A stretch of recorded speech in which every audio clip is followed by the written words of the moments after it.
The Assembly now will hear an address by His Excellency Alar Karis, President of the Republic of Estonia.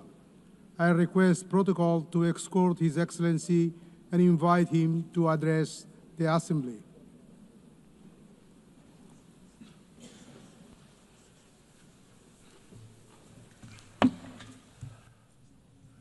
President, Excellencies, ladies and gentlemen.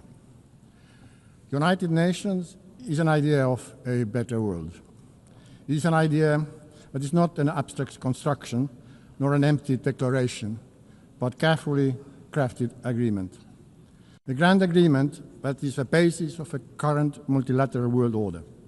An agreement designed to protect international peace and foster prosperity. An agreement to ensure a free and dignified life for everybody. An agreement that is based on the understanding that destruction and horrors of war must not be repeated.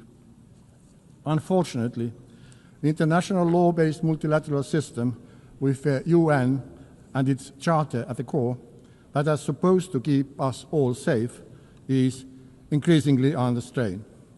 Its fundamental principles are violated in numerous conflicts across the world.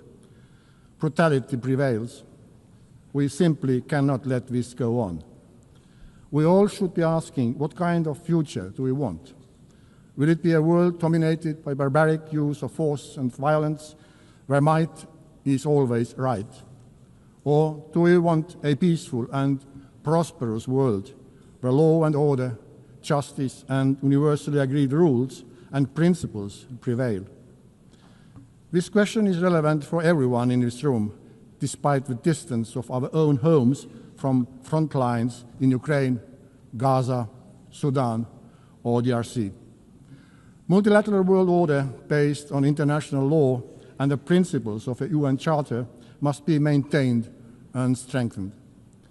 What our peoples are expecting from us as world leaders today is to bring back the San Francisco spirit, to preserve peace and to reinforce the principles of the UN Charter.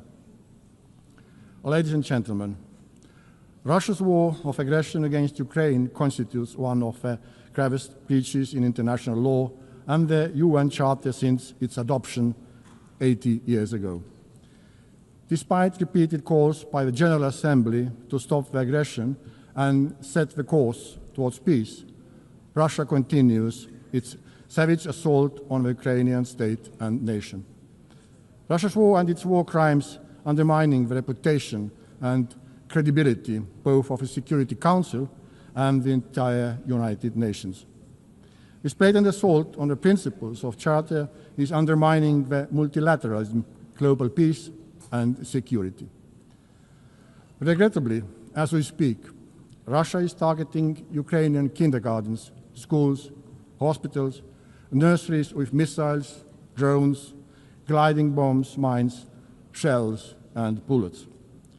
The same permanent member has been systematically abducting and deporting Ukrainian children, erasing their identity and forcing them into integration.